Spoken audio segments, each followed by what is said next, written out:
ആലുങ്ക പഴുക്കുമ്പോൾ കാക്കയ്ക്ക് വാപ്പുണ്ണു, ഇങ്ങനെ ഒരു പഴമൊഴിയുണ്ട്. അപ്പച്ചൻ പുറത്ത് പോയിട്ട് എന്തെങ്കിലുമൊക്കെ കഴിക്കാൻ, ബീഫോ കപ്പലണ്ടിയോ മുട്ടായിയോ ബെറോട്ടയോ എന്തെങ്കിലുമൊക്കെ, മിച്ചറോ അല്ലെങ്കിൽ പായസോ എന്തെങ്കിലുമൊക്കെ നല്ല, പിന്നെ അല്ലെങ്കിൽ ഡ്രസ്സോ എന്തെങ്കിലും, പേനയോ ബുക്കോ എന്തെങ്കിലുമൊക്കെ അപ്പച്ചൻ മാറ്റിക്കൊണ്ട് വന്നാൽ മക്കളെല്ലാം തമ്മിലടി കൂടും. അതുവരെ പട്ടിണി ഇരിക്കുകയാണ്, വിശന്നിരിക്കുകയാണ്, എന്നാലും കൊണ്ടുവരും പാടി കൂടും. ഇതുപോലെ യൂത്ത് കോൺഗ്രസിന്റെ ഇപ്പോഴത്തെ അവസ്ഥ. രാഹുൽ മാങ്കൂട്ടത്തിൽ മത്സരിച്ച് ജയിച്ചു പാലക്കാട്, പിന്നെ അദ്ദേഹത്തിനെ പിടിച്ചാൽ കിട്ടാത്ത രീതിയിലാണ് അദ്ദേഹത്തിന്റെ പോക്കും വരവും ബഹളങ്ങളും ഒക്കെ. കുറേ രൂപ പിരിച്ചു അവർ, ഒരു 80 ലക്ഷം രൂപ വയനാട് പാക്കേജിന് വേണ്ടി പിരിച്ചു, വയനാടിൽ വീട് വെച്ച് കൊടുക്കാനായിട്ട്.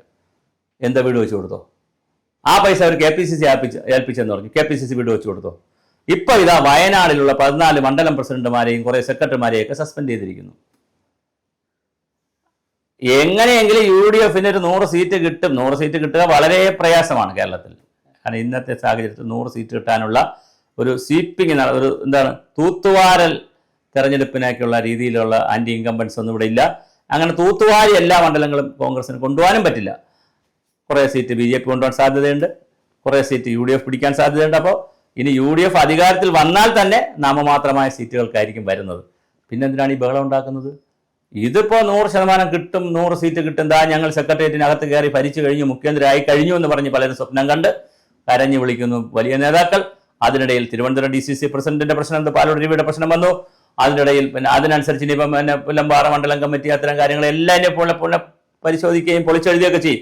അതിൻ്റെ ഇടയിലാണ് യൂത്ത് കോൺഗ്രസ്സുകാർ വയനാടിന്റെ പേരിൽ കിടന്ന് തല്ലും കുസ്തിയും കുഴപ്പങ്ങളും കാണിക്കുന്നത്. വളരെ ഗുരുതരമായ ആരോപണമാണ് യൂത്ത് കോൺഗ്രസിലെ തന്നെ ചില ആളുകളെങ്കിലും വാട്സപ്പ് ഗ്രൂപ്പിൽ സോഷ്യൽ മീഡിയയിൽ വെച്ചിരിക്കുന്നത്. രാഹുൽ മാങ്കൂട്ടത്തിൽ പൈസ എടുത്തിട്ടുണ്ടെന്നുള്ള രീതിയിലാണ് അദ്ദേഹം കടന്ന് വിളിക്കുന്നുണ്ട്, ഞാനൊരു പൈസ എടുത്തില്ല, എല്ലാ പൈസയും ബാങ്കിലുണ്ടെന്ന്. പക്ഷെ എന്തായാലും വളരെ ഗുരുതരമായ രീതിയിലാണ് യൂത്ത് കോൺഗ്രസിൽ തല്ല് തുടങ്ങിയിട്ടുള്ളത്. സ്ഥാനാർത്ഥി അവരുടെ പിന്നെ വോട്ടേഴ്സ് ലിസ്റ്റ് തയ്യാറാക്കുന്നതിൽ, അവരുടെ മത്സരത്തിൽ, അവർ നേരത്തെ പ്രസിഡന്റിനെ സെക്രട്ടറിയൊക്കെ തിരഞ്ഞെടുക്കുന്ന മത്സരത്തിൽ വോട്ടേഴ്സ് ലിസ്റ്റിൽ പേര് ചേർക്കുന്നതിൽ വലിയ കൃത്രിമമെന്ന് പറഞ്ഞ് ഒരു ആക്ഷേപം ഇപ്പൊ കഴിഞ്ഞതേ ഉള്ളൂ. വീണ്ടും എന്താ അവർ വലിയ അടുത്ത ആക്ഷേപത്തിലേക്ക് ചെന്നുപെട്ടിരിക്കുന്നു. വയനാട് ഇപ്പോൾ ഒരുപാട് പേരെ സസ്പെൻഡ് ചെയ്തിരിക്കുന്നു. എന്താണ് യൂത്ത് കോൺഗ്രസ് ഉദ്ദേശിക്കുന്നത്? ഏതെങ്കിലും തരത്തിൽ ഈ കോൺഗ്രസിന് എന്തെങ്കിലും 4 വോട്ട് കിട്ടുമെങ്കിൽ നിങ്ങളായിട്ട് അത് കളഞ്ഞു കുളിക്കും.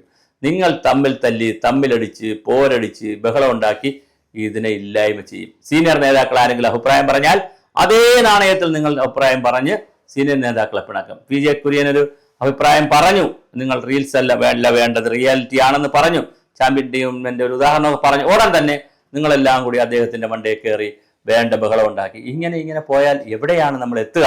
അപ്പോൾ തീർച്ചയായിട്ടും യൂത്ത് കോൺഗ്രസ് രാഷ്ട്രീയത്തിൽ ചിന്തിക്കുമ്പോൾ യൂത്ത് കോൺഗ്രസ് മനസ്സിലാക്കേണ്ടത്, ഏതെങ്കിലും തരത്തിൽ UDFന് എന്തെങ്കിലും സാധ്യത ഉണ്ടെങ്കിൽ നിങ്ങൾ അതിനെ തല്ലി തകർക്കും, നിങ്ങളുടെ പരസ്പരം അടിച്ച് തന്നെ ഇല്ലാതാക്കും. അവിടെയൊക്കെ ഞാൻ പറയുന്നത്, BJPയെ സംബന്ധിച്ചിടത്തോളം BJP വളരെ ശക്തമായ സംഘടനാ സംവിധാനത്തിലേക്കൂടാണ് പോയിക്കൊണ്ടിരിക്കുന്നത്.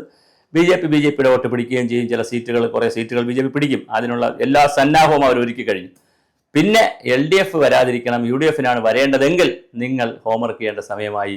നിങ്ങൾ തീർച്ചയായിട്ടും ഇങ്ങനെയാണ് നിങ്ങൾ തമ്മിൽ തല്ലുന്നതെങ്കിൽ എന്താണ് സംഭവിക്കുകയെന്ന് നമുക്കറിയില്ല.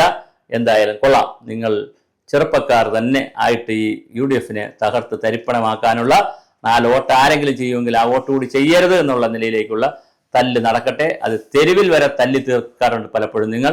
ഇപ്പോൾ ഇത് തെരുവിലേക്ക് പോയിട്ടില്ല. എന്തായാലും വയനാട് ജില്ലയിൽ വളരെ ഗുരുതരമായ സംഘടനാ പ്രതിസന്ധി ഉണ്ടായി. കുറേ അധികം പേരെ, 14ഓളം പേരെ മണ്ഡലം പ്രസിഡന്റുമാരെയൊക്കെ സസ്പെൻഡ് ചെയ്തിരിക്കുന്നു. കുറേ അല്ലാത്ത സെക്രട്ടറിമാരെ സസ്പെൻഡ് ചെയ്തിരിക്കുന്നു.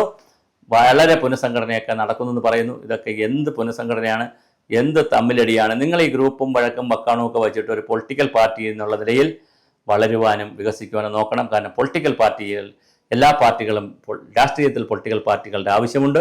അത് ഭരണപക്ഷത്തായാലും പ്രതിപക്ഷത്തായാലും നല്ല അച്ചടക്കമുള്ള സംഘടനാ പാഠവുമുള്ള പാർട്ടികൾ വരേണ്ടത് ഈ നാടിൻ്റെ ആവശ്യമാണ്.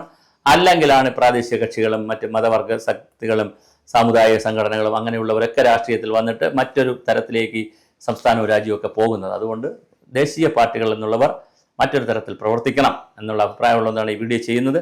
എന്തായാലും യൂത്ത് കോൺഗ്രസിൻ്റെ ഇന്നത്തെ പോക്ക് നിങ്ങളുടെ അടിവേര് തോണ്ടും.